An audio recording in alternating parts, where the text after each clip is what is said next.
you are hearing this right now, it means we're covering some graphic topics in today's episode. This is a true crime and paranormal podcast. There's going to be some murder. Are we hot? Are we hot? We are hot. Are the mics on? Mics are Are on. we hot? Okay. Speaking of hot, I'm freezing. We're hot, but we're cold. We choose to We're yes and record we're in a no. trailer with no heat source. We're in a metal box and it's freezing outside, so we're basically in a big refrigerator. Yeah, pretty much. Yeah. What have you been up to this week? Just working with the children, you know. Children. Bless your heart. I could not. It's fun, man. It's fun. Kids are the worst. When it's nice out, we get to play soccer. Talking like I'm one of the kids. When it's nice out, we get teacher lets us play soccer sometimes, Yeah. No, and it's for a fun. snack we had grapes. Those kids suck at soccer. Yeah, who needs kids? No, they're actually pretty good. I got nutmegged What? yesterday. The ball goes between your legs. Nutmeg. Oh, I had nutmeg confused with teabag. Oh. Yeah, the kids are I pretty was good. like, They Damn, that's graphic. teabagged. That's funny. Yeah, Oh, actually, that's I have funny. something for you. Yeah. It's a gift, but I would like it back at some point, so it's like rent a So gift. it's a.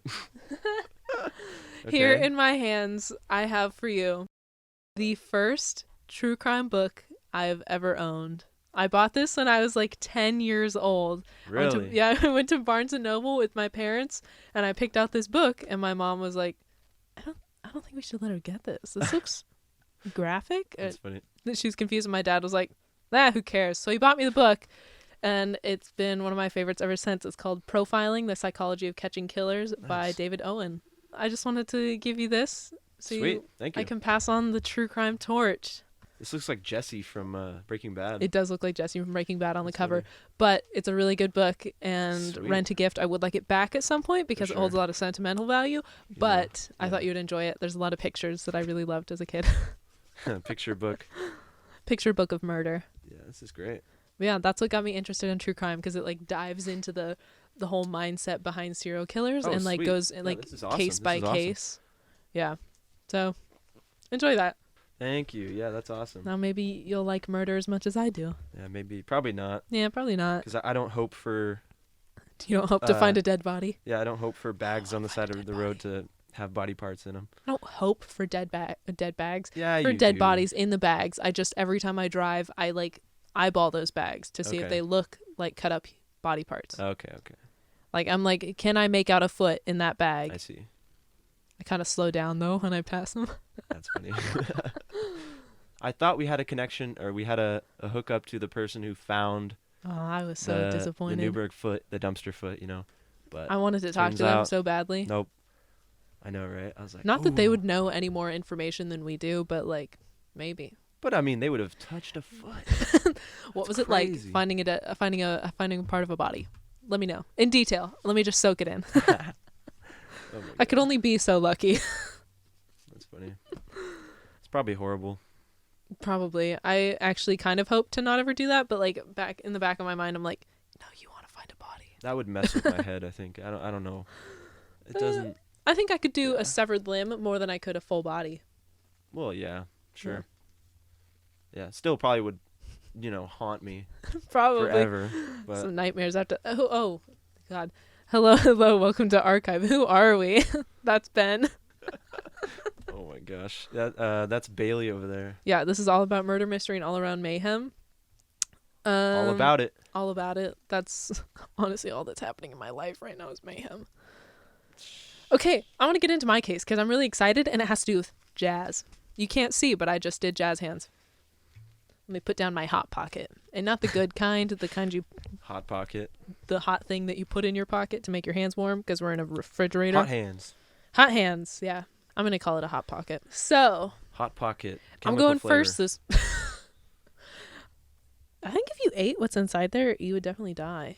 Is it like those You'd little be warm, silica though. packets that, like, when you get a new backpack, there's like the silica packet in the Oh, yeah. bottom, and it's like, Mason do used to not eat. those. He used to eat them. Yeah, middle school. Oh my god, It wasn't even like a flex. It was just like, I'm gonna eat this. it's like dumb kid stuff. Yeah, just take it out of the beef jerky and eat it. Every once in Jeez. a while. It's weird, man. That will literally kill you. But okay. I mean, Now we know why he is the way he He's is. fine. Okay. I want to get into my case. You're first, so. Yes. Okay. This week I'm doing the Axeman of New Orleans. And it's a famous case. I'm going to tell you that right now. Pretty much every podcast has covered it. It's famous. People know about it because there's like a comical side to the case, which I'll get into it later. It's about jazz, so it's kind of comical, but and like it's weird. But I wanted to approach it a little bit differently. Okay, there's tons of articles about this case, tons of podcasts. We talked about that, but most of them left out a really important element of the whole thing, which is the extreme like xenophobic undertones of this killer.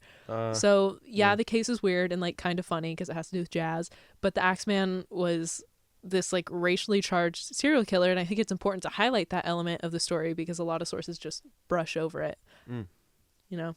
Yeah, that's important. Yeah. So I'm gonna take a little bit of that approach within the case, but I'll keep all the fun jazz stuff as well. Yeah, I'm interested to see giggles. how this jazz stuff works out. Like, I feel like the Axeman seems more like they'd be into like rock or something, like heavy metal. He's from New Orleans and it's 1919, so okay. Probably no heavy metal going on. Heavy jazz only. Heavy jazz. Okay. So I don't even know. I can't even visualize that. Heavy jazz. That's great. What was I gonna say? Oh, okay. Let's start. So Joseph and Catherine Maggio went to bed in their apartment on May 22nd, 1918. They lived above this grocery store that they owned, and they were both Italian immigrants. But that night, as the Maggios slept, an unknown attacker broke into their home in the dead of night and just slit the couple's throats with a straight razor before bashing their heads in with an axe. Why? Worst wake-up call ever. Yeah, but why'd he do both? Why would you? I don't know, but in an article I read, it was like he slit Catherine's throat so deeply that her head was almost severed from her body. Oh, that's terrible. Yeah, I know. It makes me kind of like that's cringe so thinking about it. Just turned down my laptop. That is brutal. That is That seriously... is brutal. When police finally got to the scene, though, they determined no money was missing. Nothing was missing from the grocery store that they lived above. No valuables were taken. Obviously, the motivation was not robbery in this case. And the attacker had chiseled a wooden panel out of the back door to get in, like the back door of the store. He chiseled out a wooden panel.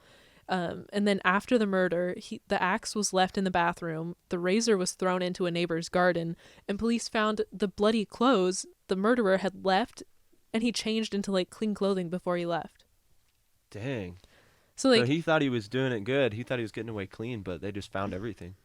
Well, I don't think he was trying to get away clean because I think it's weird because it feels unorganized, but at the same time, he left the murder weapons. He left the axe and he tossed the razor, but he remembered to bring a change of clothes. And the weirdest part, written in chalk on pavement not far from the crime scene, the attacker wrote, "Mrs. Maggio will sit up tonight just like Mrs. Tony." And okay, we're going to go back in history a little bit. Little historical flashback. We're going to go back to 1911, 1912. During this 2-year span, a number of Italian grocers had been targeted by an axe-wielding assailant, including a Mrs. Tony Sciambra. And all of these attacks in 1911 and 1912 had the same mode of entry. The attacker would break into the homes of Italian grocers by busting out a panel in their back door. So it's a copycat. No. They associate these killings with the axe murder from Joseph and Catherine's case. You think it's the same guy? Okay. It is the same guy, but that was 1911, 1912, and he takes the 6-year hiatus and then goes back to attacking in 1918. That's weird. That's really weird. And I want to take it back a little bit further. We're going to dive into a little history lesson. He's like, maybe I'll try therapy, okay, for 6 years. And he's like, all right, this isn't working. We're going to go back to, the axe murdering. That is his therapy. Oh, jeez. Self-medicated with straight razor and an axe. Oh, my gosh. Well, he would take the axe and the straight razor. He would kill them with items he found in their homes. The axes that he always used were always axes that those people owned. He never brought his own axe, but he brought clothes to change into. I'm like, okay, come on. Bring your own tools. So to protect yourself, you just have to not own an axe. Yeah. Well, and not be Italian. Yeah. That sucks. What does this guy have against Italian shopkeepers? Well, let me get into What the it. heck is this? I was about to give you my history Okay, lesson. my bad. Quick history lesson. There's a lot of articles and depiction of the Axeman that leave out the xenophobia and just racism towards Italians in general. But New Orleans has always been this like thriving business community of Italian immigrants since before the Civil War. Like in the 1800s, there was a need for cheap labor and larger workforces on sugar plantations, especially since like slavery was outlawed after the Civil War. So a lot of Italians came to Louisiana to fill that need, but they were facing a bunch of discrimination as well. They were working alongside African Americans in low-paying laborious jobs, and of course, being immigrants from another country, they didn't understand the like disgusting social hierarchies of the South at that time. So they didn't understand that by choosing to work with African Americans out in the fields, they were going to face a lot of that same racism and discrimination as well. Damn. Yeah, they even had like the occasional Italian like lynch mob. Like you hear about, you know, sadly African Americans being lynched at that time. There were also lynch mobs for Italians as well. Dang. Yeah, so a lot of these Italian immigrants settled in New Orleans and actually owned their own businesses in the early 1900s and primarily grocery stores. So while I'm going to go on to talk about the Axeman more, I didn't want this element of the murders to just be lost in history. These crimes are very much fueled by racism. And this probably isn't the only factor. We don't know for sure. But targeting almost exclusively Italian immigrants is pretty telling, I'd like to think. Like this guy was definitely racist or xenophobic. So, okay, I'll hop off my little historical soapbox, but that's usually the element that a lot of times people leave out or just don't know about. Okay, back to murder. Now that we've gone back in time, let's slingshot us forward again back to 1918. Joseph and Catherine Maggio have just been murdered. Okay. He fled the scene. They found the axe and the razor and the bloody clothes. Set the scene? Yeah. And just a month after the murder of the Maggio, God, every time I say Maggio, I think of Ralph Macchio, the Karate Kid. Nice. That's terrible. Axon. Oh my god. What? Are you kidding me? Oh my gosh. I love Karate Kid. Anyways, okay. That is ridiculous. That's what I think of every time I say Maggio. Ralph Macchio. Okay, but a month after the murder of the Maggios, not the Karate Kid, a patron walked into the grocery store owned by Louis Bessemer, only to find Louis covered in blood, but still alive. Louis, no! It was the same mode of entry as the other murders, through the back door, the same weapons, an axe, and Louis and his wife Harriet were brutally attacked with an axe, but both of them were found still alive. So, fun fact, well, okay, this probably isn't fun, so I guess a fact. Harriet was actually found out to be Louis's mistress, not his wife. And the media at the time had just a field day with this information. So while Louis and Harriet are laying in a hospital bed after a vicious and unprovoked attack, the newspapers at the time were like, 2 lovers hacked apart. How will their reputations recover? I'm like, damn, I just hope their limbs recover. I found that in an article. It was like they were hacked apart. But the worst part, they weren't even married. Damn. Like, doing them so dirty. Doing them so dirty. Yeah. Sadly, Harriet died 2 months later from her injuries. But okay, before she died, she did what any good mistress does. She threw Louis under the bus. Am I right? She was saying that he was the one who did it and that he was also a German spy. What? The investigators found this hard to believe since Louis was also hacked apart, basically. Yeah. He had a fractured skull, and it's not like he could have done that to himself. I know I'm on my deathbed, and I probably won't get anything from this, but, like, he did it. Dead. Dang. Anyways. But a couple months after the attack on Louis and Harriet, the Axeman struck again, but this time was different. He broke away from his typical MO because his victim, a pregnant woman named Mrs. Schneider, I always have so much trouble saying that name, Schneider. That's a tongue twister. The whole mouth moves when you say that one. Schneider. Wasn't I don't know. It seems like a pretty normal name. I don't know why it's so hard for me to say. But Mrs. Schneider wasn't Italian, and she didn't own a grocery store. Her husband just returned from work one day to find her bloody and unconscious on the floor of their home. Her scalp had been, like, cut open and a bunch of her teeth knocked out. But other than that, she and the baby were fine. And like well, she didn't own a grocery store yet. You know, everyone's a potential grocery store owner. I so. guess, but she also wasn't Italian. Well, everyone's a potential Italian. Just need to eat some more Sbarro. She did. But okay, despite the attacks, she actually went on to have her baby like a few days after without any complications. I was like, damn, you go, girl. Wow. Have a baby with like after an axe attack. The audacity. That's awesome. Pretty cool. Okay. How bad was she injured?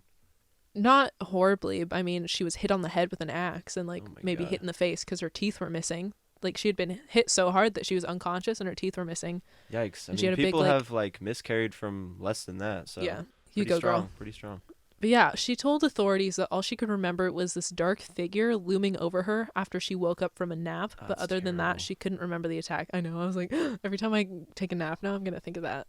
I'm gonna tell Jacob to No. dress in all black and stand over you. Oh, I will you take actually a poop my nap. pants. No, thank He you. doesn't have the dedication. He would doesn't. never do it.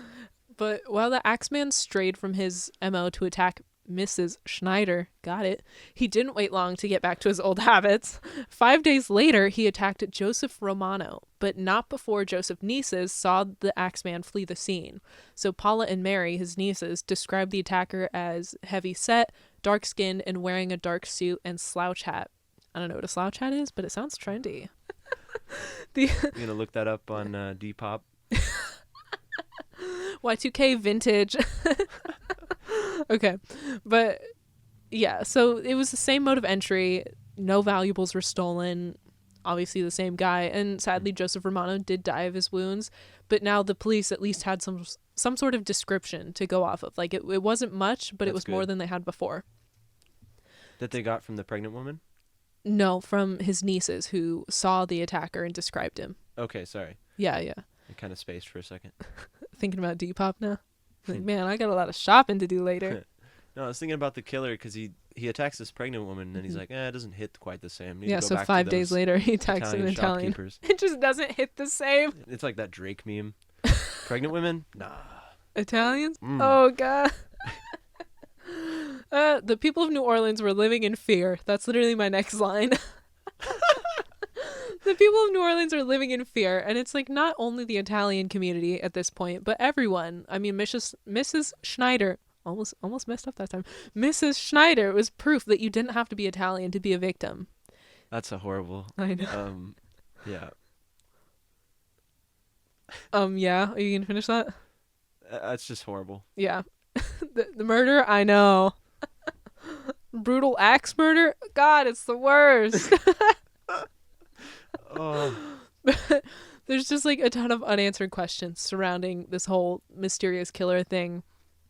It's a tough case to try and understand, let alone solve. The Axeman only ever killed people with axes and razors from their own homes.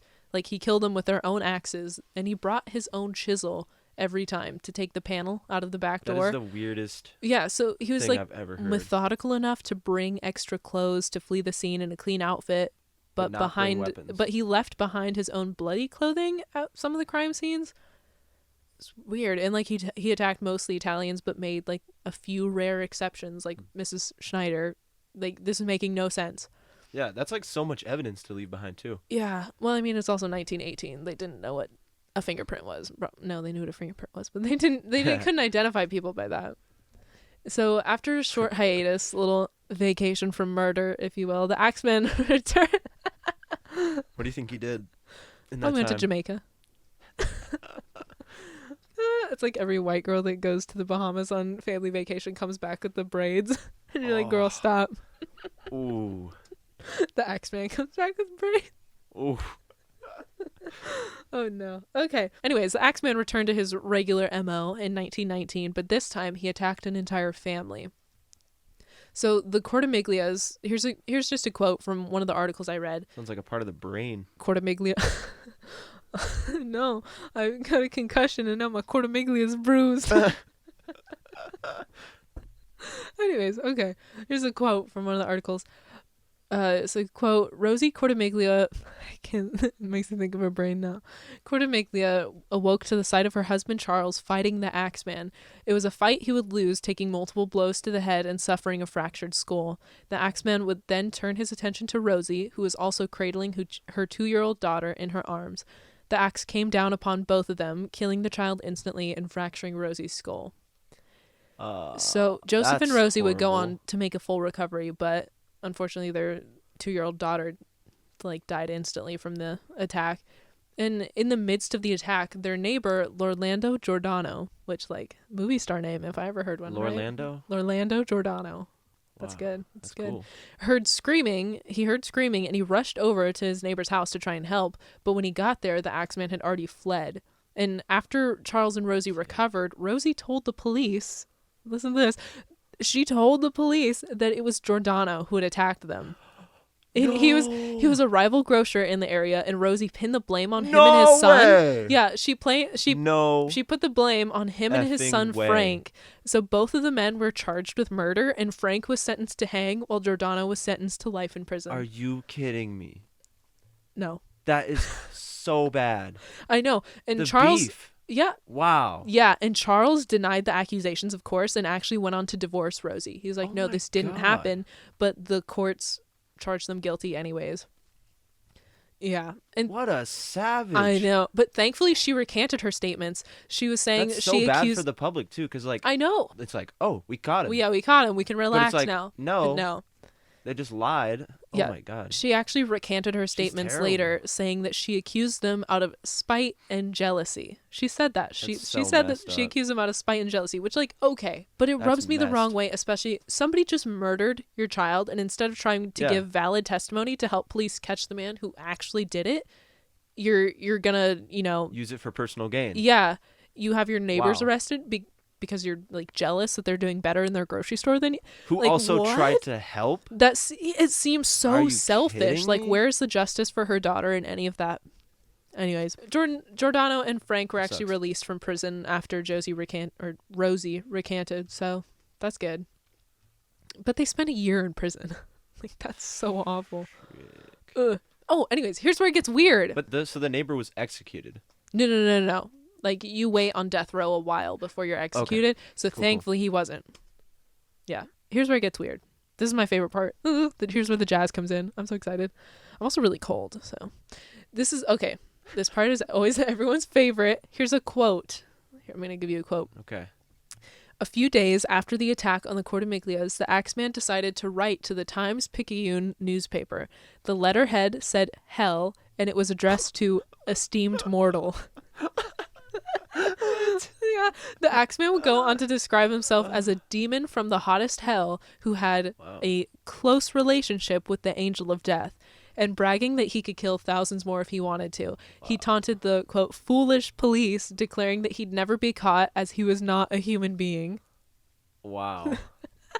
That's why he can't bring his own weapons. There's no weapons in hell. Actually, he doesn't get a carry-on back and forth. Are you kidding me? I just said there's no weapons in hell. There's probably so many weapons in hell. Okay, but here's a good part. He doesn't get a carry-on. That's so funny. Then in the letter, he also wrote another quote. This is him speaking now. Quote, now to be exact at 12:15, quote, earthly time. He put that in parentheses. At 12:15 earthly time on next Tuesday night, I'm going to pass over New Orleans. In my infinite mercy, I am going to make a little proposition to you people. Here it is. I am very fond of jazz music, and I swear by all the devils in the nether regions that every person shall be spared in whose home a jazz band is in full swing at the time I have just mentioned. No way. If everyone has a jazz band going, well then, so much for the better for you people. One thing is certain, and that is that some of your people who do not jazz it out on that specific Tuesday night, parentheses, if there be any, will get the axe. Okay, not to condone this. But he says, jazz it out. That's my favorite part. I mean, if you're gonna make a threat. Maybe he was like, I got nothing to do. That is the coolest thing. He's like, I'm not doing anything Tuesday night, but nobody has invited me to go to the clubs. So he just turns the whole city into a club because everybody's playing jazz. Did they do it? Yeah. Nobody was killed that night. It's like Passover. Yeah. You have to do jazz. March 19th at 12:15, the whole city's just rage into some jazz. Are they like, And he's like walking through the streets like, okay, I'll spare you. all right, you're good. Like jazz bands or like a like people record played player? records. Okay. All of the clubs in New Orleans had live jazz going at that moment. Like, Bro. yeah. It's like we don't negotiate with terrorists. Oh, okay. Yeah. Well, jazz? Yeah, whatever. We can do that. We can do that. Say less. Money? Helicopter? Nah. Jazz? Mm-hmm. Yeah. We got you. But like, it was so. This night was just so What just a whack. goofy goober. A composer even created a jazz piece called "The Mysterious Axeman's Jazz," and it would actually go on to become like this really huge hit. I listened to it, and oh my god, I can't even explain to you how out of place it feels.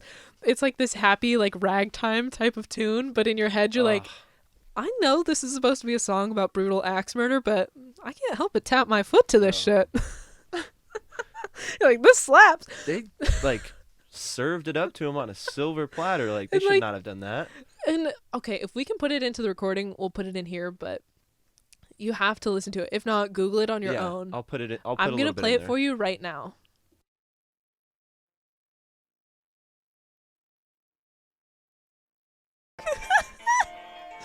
Just imagining all these like Victorian families just sitting at home, just terrified in the corner, and then this is playing over the jukebox like, we're going to die. And this is the background. That's so funny. That's ridiculous. When I die, man. I want to die to some ragtime. Die to some ragtime. Yeah. I love a good sea shanty. Sea shanty. She shanty. It's like Mrs. Schneider. If it has an SH sound, I'm gonna fuck it up. Schneider. Hello, my honey. What is it? It's whenever I think of that song, I think of a frog in a tiny top hat and little waistcoat singing it. But yeah, no one was murdered that night. But Good for 5 them. months later, the attacks resumed with grocer Steve Boca. 5 months later? Sorry, Steve. It's like, you have appeased me for the moment. He's like, oh, okay, I can hold off for a little bit. But same MO, same type of entry. Nothing was stolen. Steve recovered after his attack, but he couldn't remember anything. And a month after Steve Boca's attack, a teenager named Sarah Laumann was attacked in her home. She suffered head injuries and had a few of her teeth knocked out, just like Mrs. Schneider. But ultimately, she survived the attack. And the Axeman left the bloody axe on her lawn. And while she survived, she couldn't remember any of the details about the attack or the attacker. And the weird thing about this one, okay, the attacker came through the window, not the back door like every other attack. Like, this could mean it was a copycat. Maybe he just lost his chisel. And not the actual Axeman. Yeah, maybe he lost his chisel. But we don't know for sure. But people attribute this to the Axeman. And shortly after Sarah's attack, the Axeman would strike for the last time. Mike Pepitone, Pepperoni, was murdered in his home. Oh, why did I say that? Yeah, what? Yeah. Make fun of his name. Was murdered in his home. I'm sorry. That's so funny. I'm sorry, Mike Pepitone. His wife awoke to the sounds of a fight in the next room over, only to find Mike laying in a pool of blood.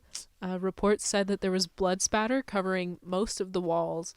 And Mrs. Pepitone, it's taking everything within me not to say pepperoni, reported seeing two men flee the scene. So aside from the additional person, the rest of the MO was unchanged. Yeah.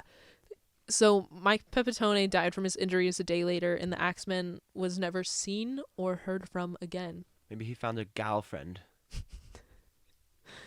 What makes you think he's heterosexual? A guy friend. Don't assume friend. things, a Ben. person friend. But yeah, you're right. That's to this day the crime remains unsolved with no solid suspects.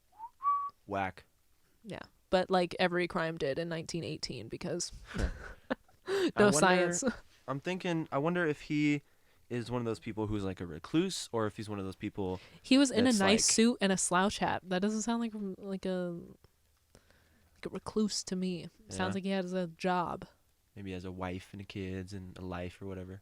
Yeah, so instead of going out with the boys, he goes out with the axe. I don't know.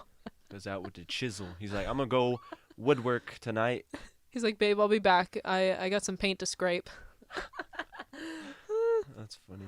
That's bad. a weird thought to think about, like, how many axes are out there that have that history attached to them. Yeah, like a murder. Well, there's a lot of tools that have murders attached to them. But, like, all these are from the same person. Mm-hmm. That's kind of That is crazy. kind of whack.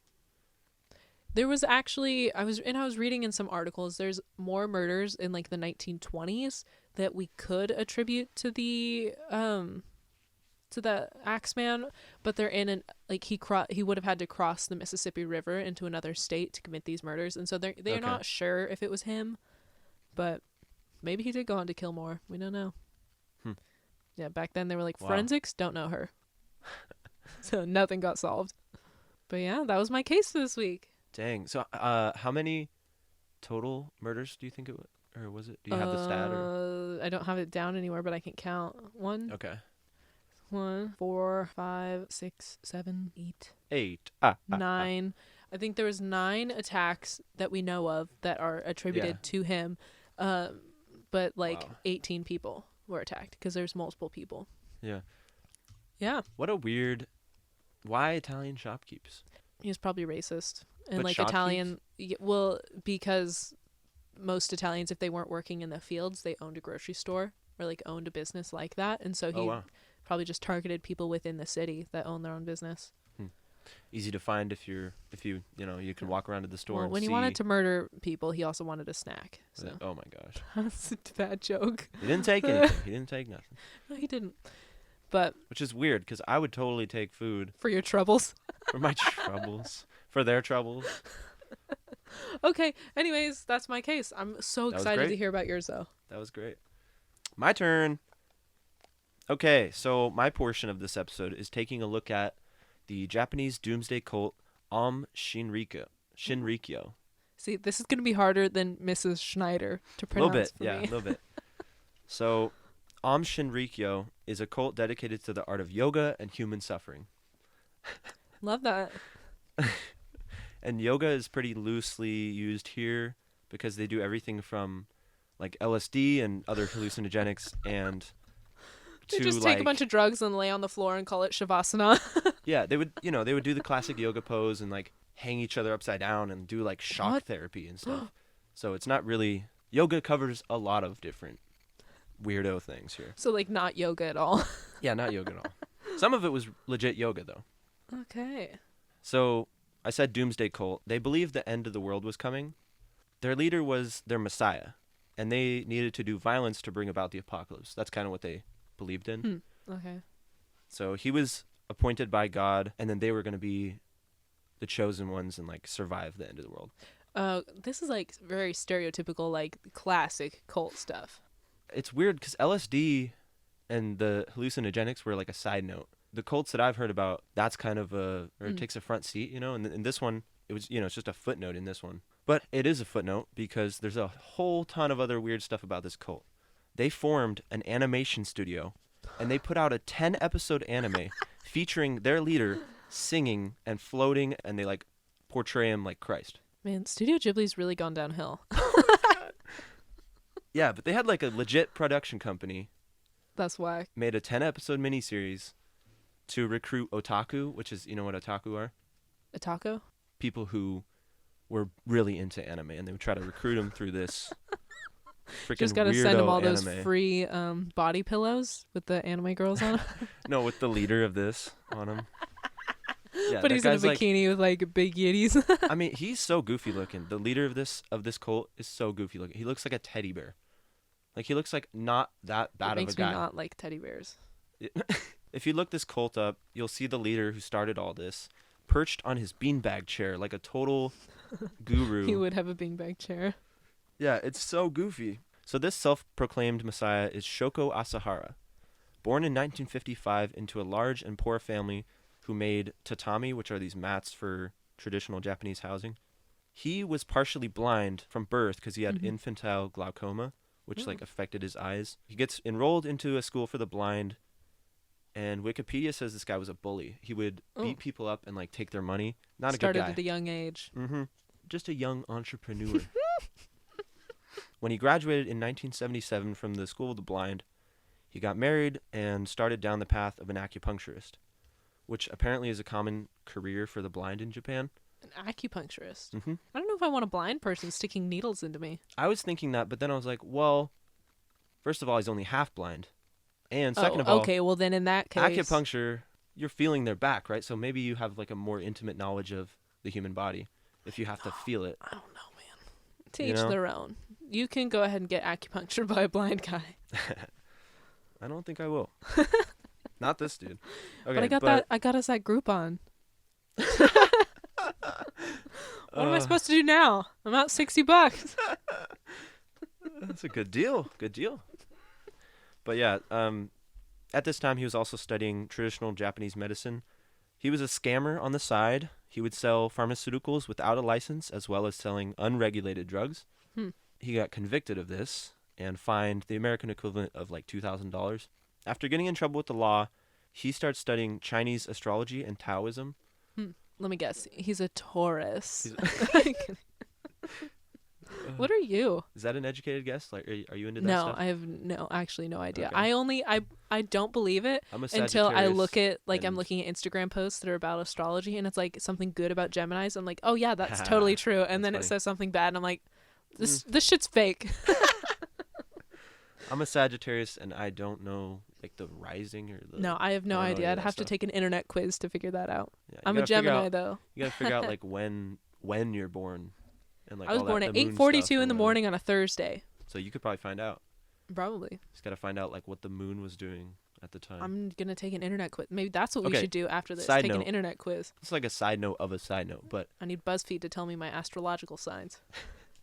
Okay, back to the distracted sidetrack I was gonna say. So far down the rabbit hole. Yeah, but I do think the moon does affect like how people work or how people do things. Oh yeah, for sure. Full moons, people go crazy. Hospitals are always full. Yeah, like that's weird. There's got to be something going on. I saw a tweet. I don't know if this is real because it was real because I saw it on Twitter, obviously. It's like the reason we act weird when it's a full moon is because the moon, controls the water and like makes waves go in and out, the gravitational pull, and our blood is like 75% water. Yeah. And I was like, yeah. That makes sense. Like that's a connection you can make, but back to Shoko Asahara, the leader of I'm not going to say this wrong. Shrinky dink.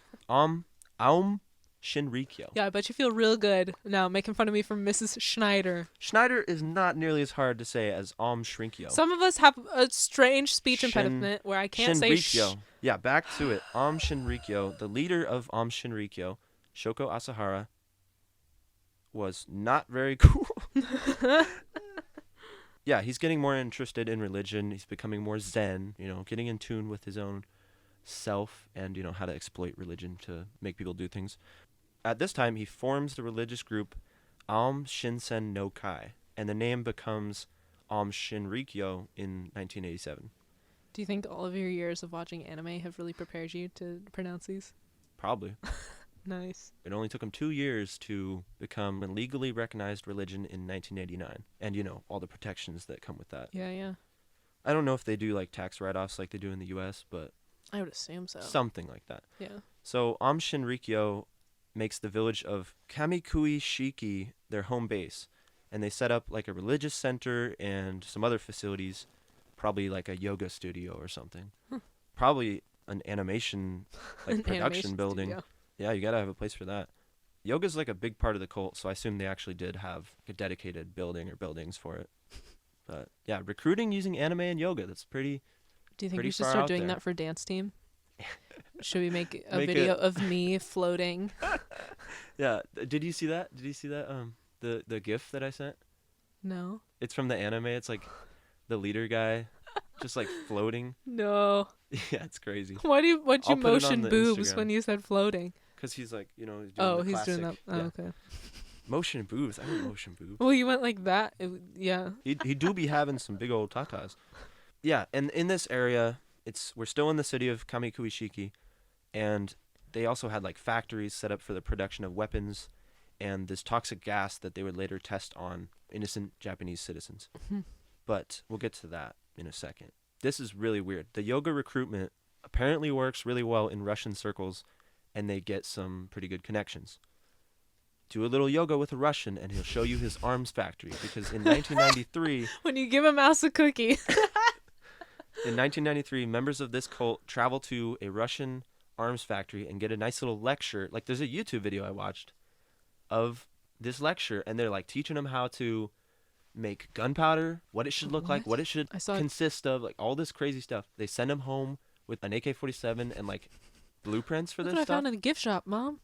They literally teach them, like they teach them how to make all this stuff. I saw a TikTok about this girl who was showing a video from when she was younger. They literally teach kids in Russian schools how to, you know, take apart and put back together like a big rifle. No way. Like that's part of your school education. I'm gonna fact check that because that's crazy. Yeah, you should. I just saw it on TikTok, so I mean, People obviously that means should it's true. fact check But things. like all of her ridiculous. classmates, you had to like come up to the front and like disassemble and reassemble the rifle.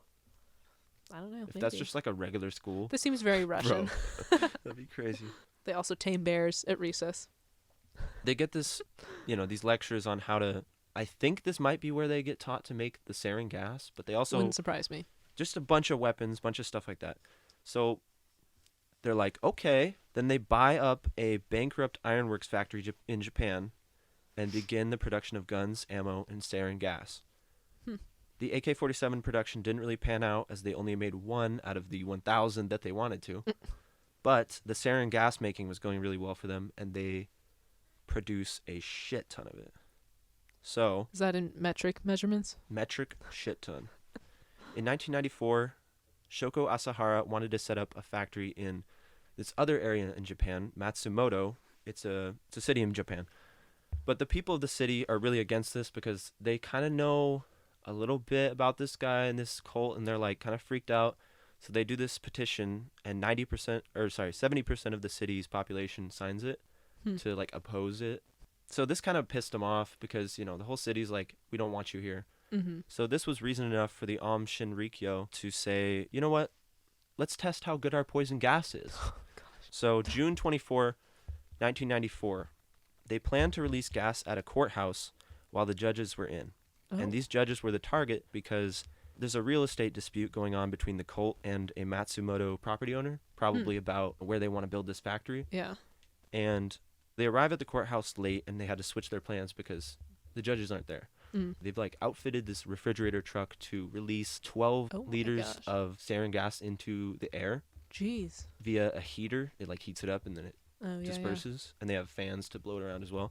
They end up releasing 12 liters of sarin gas into the air outside an apartment building that 3 of the judges lived in. Oh. And it affected the entire neighborhood, and people who happened to pass by or have their windows open just had an absolutely nasty surprise. Ooh. 7 died from the attack, which is not that many considering there was 274 hospitalized. Oh, gosh. Yeah, and their conditions range from, well, it's mostly about their eyes and stuff, but darkened vision, eye pain, headaches, nausea, diarrhea, meiosis, which is like your pupil shrinks really small. Not good. And numbness in your hands. One even went into a coma and died all the way later in 2008.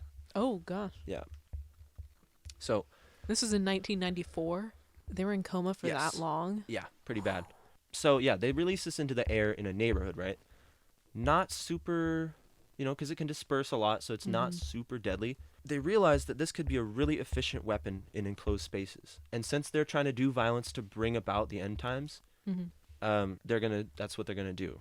Before the police go after Shinrikyo, because they don't know about him, they go after the husband of the woman who's in the coma. He apparently had a stockpile of pesticides in his house, that's pretty sus. Weird. That's pretty sus. But researchers or scientists or whatever said that you're physically unable to turn these pesticides into sarin. Oh. He's like, what? I got a lot of bugs. I mean, yeah, it's really weird. Like, it is weird. I mean, he was a victim. He's not involved at all. His wife's in a coma. Yeah, because this is like a major terrorist attack. And the newspapers report that this dude is the poison gas man. Oh, no. Just ruining his life. His wife's in a coma. Like, they just screw this guy. He's receiving hate mail, death threats. Yeah, this guy's totally screwed. The police eventually realize their mistake and apologize, but it's way too late. Like this I dude's shouldn't have stocked up at Costco. Over. Damn. Yeah, seriously. I saw a deal and I took it, and then they called me the poison gas man. Man, people in both our cases are getting screwed over. That guy. I know, yeah. Frank and Giordano in my case. That was so bad. Damn. The police do eventually, I think they get an anonymous tip on this one that Shinrikyo is involved. Like the Shinrikyo cult is involved somehow.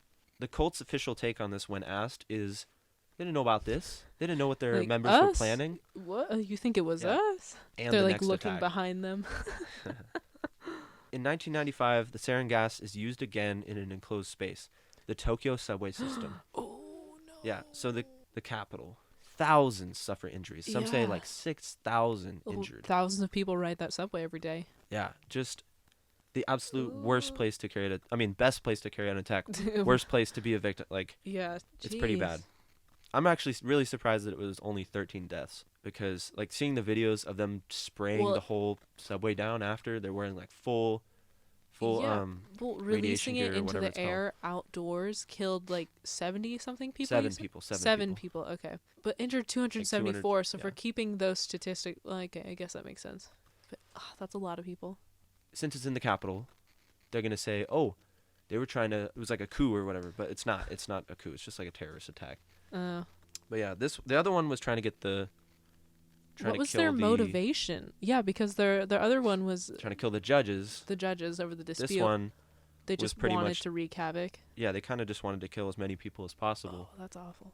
And get the ball rolling for the apocalypse, which I don't know how that would work, but these people are crazy. So I don't know. There's no rationalizing any of what they're doing. So this attack, combined with their assassination of an anti-cult lawyer, gives the government enough evidence to apprehend and prosecute a bunch of members of Shinrikyo.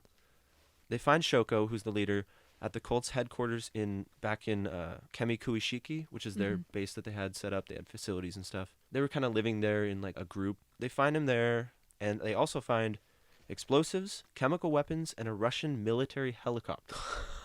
Yeah. Oh my god. How did they get that into Japan without anybody noticing? I have no idea. But government didn't question that at all? They had some good Russian connections, apparently. Jeez. If they can get a helicopter out of him. How far? Ridiculous. Well, Russia's not that far away, I guess.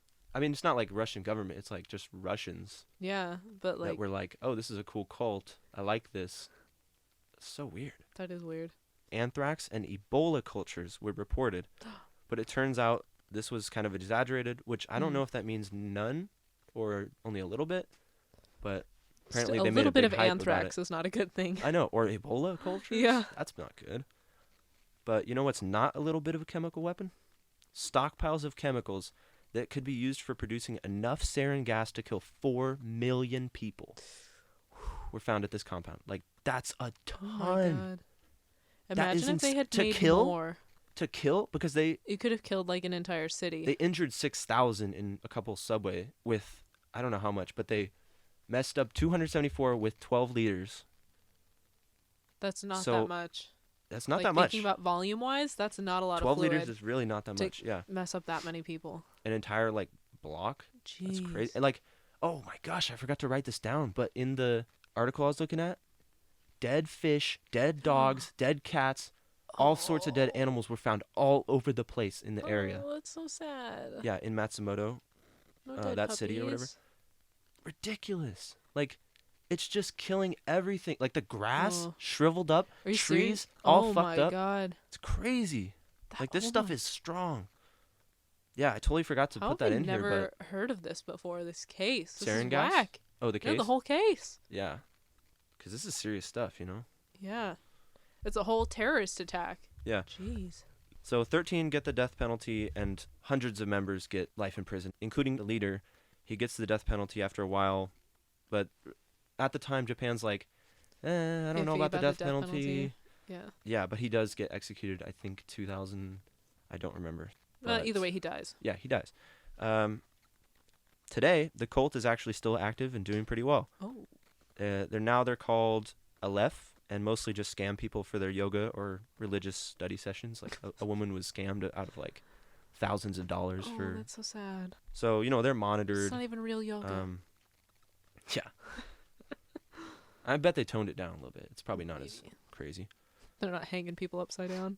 Yeah, but as of 2011, Aleph had, and remember, it's called Aleph now, not Shinrikyo, had approximately 1,000 members in 2011. Wow. That's a lot. Yeah, with some 650 living in a community compound.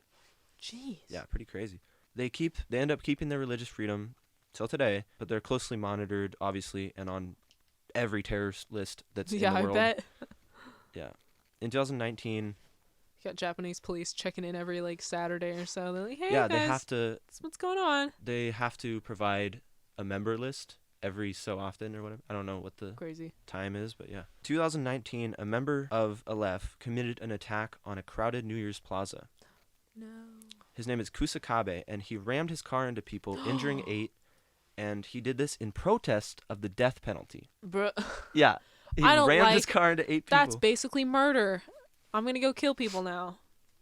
Yo, why you committing murder? Look how bad that is. Yeah. So, crazy enough, this wasn't even his original plan.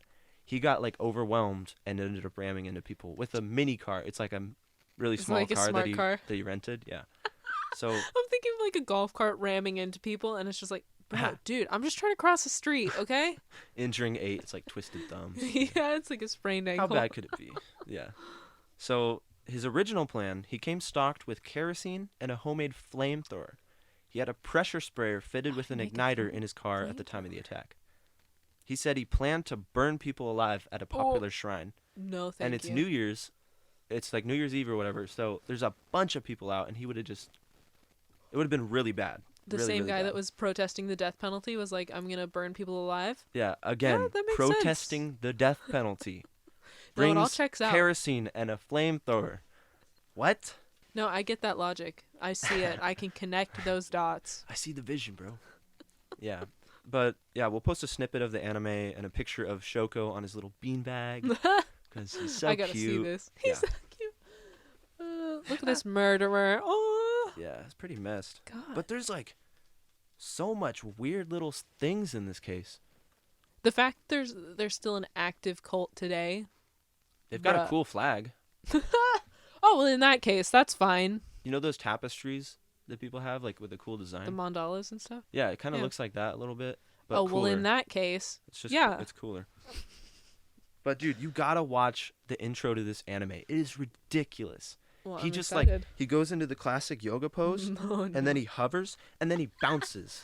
Why? He goes boing, boing, like on the ground. I love that. It's insane. So funny.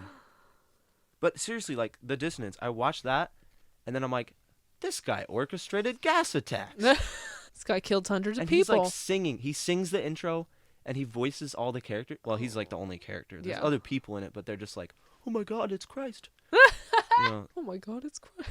like, what? This dude. It was really a one-man show. It was. He was a triple threat. He's singing, he's bouncing. Oh, yeah. As he can part of act. they had, like, a live stream of his singing. So Oh, they no. would the members would just watch him sing Love on that. his little beanbag chair, and he would like His answer questions beanbag. and stuff. That's so crazy. Q&A, ask me anything, going Yeah. live. Yeah, look this guy up, Shoko Asahara. He changed. Well, it's his real Message name. me if you want to work for yourself and be a girl boss. Oh my God. That was whack. Grew up a semi-blind bully and turned into a religious leader. Turned who into a semi-blind adult bully. had connections with Russian arms manufacturers and committed gas attacks. That's crazy. Pretty gnarly. That was a good case. It's very fun to research. That's whack. Yeah. All right. Well, here at Archive, we like to end on a high note, as we know. So I found this uplifting article that I wanted to share. It's titled "Inspired by Brother with Autism, New App Helps Adults with Special Needs Make Friends." Oh, dope. I know, it's so heartwarming. Nice. Because Juliana Featherman's 22-year-old brother has autism and ADHD and has been very lonely due to his lack of friends. Damn. Michael doesn't have the social skills to meet and engage with new people, and it's bothered her for a long time. So she made an app for that. It's so cute. It's called Making Authentic Friendships is the title of the app. Wow, I that's love dope. that. And it connects people over age 13 who have special needs so that they can make friends based on age, diagnosis, interest, and geographic location. So the app's available for both Android and iOS devices, and it serves communities in all 50 states and 45 countries. Wow, that's great. I love that so much. That's great. My mom worked with special ed kids a lot as like a teacher, and so I don't know, it just has like a special place in my heart. Yeah. It's really That's awesome. heartwarming to hear about. And Juliana, who recently earned her MBA at Connecticut University, says she's pledging to dedicate her entire life to bettering the lives of those with autism and other special needs. So I thought that was really awesome. That's great. So if you or What a great anyone you app. know What a great cause. has special needs and would like to make friends in their area that are also on the special needs spectrum, go ahead and show them this app. What is it? Make authentic friends Making today? authentic friendships. Making authentic friendships. I love that. It's just a little heartwarming story to end the episode with, because those were some heavy cases. Yeah. Funny but heavy. That's so crazy. They never caught the Axeman. No. That's so much evidence to leave behind. It was 1918. They never caught anyone. I know, but that's really bad, actually. Yeah. Well, it's fine. We catch people now because we have science. But anyways, yeah. Okay. So that was our episode this week. We will see you next week. Follow us on Instagram, Twitter, @ArchivePod on Instagram, @ArchiveThePod on Twitter. Maybe our it's website flip-flopped, I don't know. should be up in a few days, so check out for that. It's in our link tree that's in both of our Twitter and Instagram bios. Yeah. Shout out to Bayli for making all that stuff happen. Ah, shucks. Pretty cool. It was nothing. All right, see you next week. But I'm going to play it for you. Okay. Are you ready? Yep. Benjamin. I have to pee. Well, that's too bad. Listen to my... Yeah, but when peace... when police... Yeah. Yeah. Are you going to finish that? That's just horrible. Yeah. the murder? I know. Brutal axe murder? God, it's the worst. Oh. Mike Pepitone, Pepperoni, was murdered in his home. Oh, why did I say that? Yeah, what? Yeah. I'm sorry, Mike Pepitone. And then Jonah Hill goes, "We're not finger popping each other's assholes." Can you bring the mic up? It looks like it's tilted. Well, because I'm sitting up now. I was slouched. Okay, my bad. Yeah, in my neutral position. I want my spine to look like a circle, like half of a circle. Oh my god! Give me the scoliosis. Beauty standards today. Sheesh. Shrinky. Shrinky dink.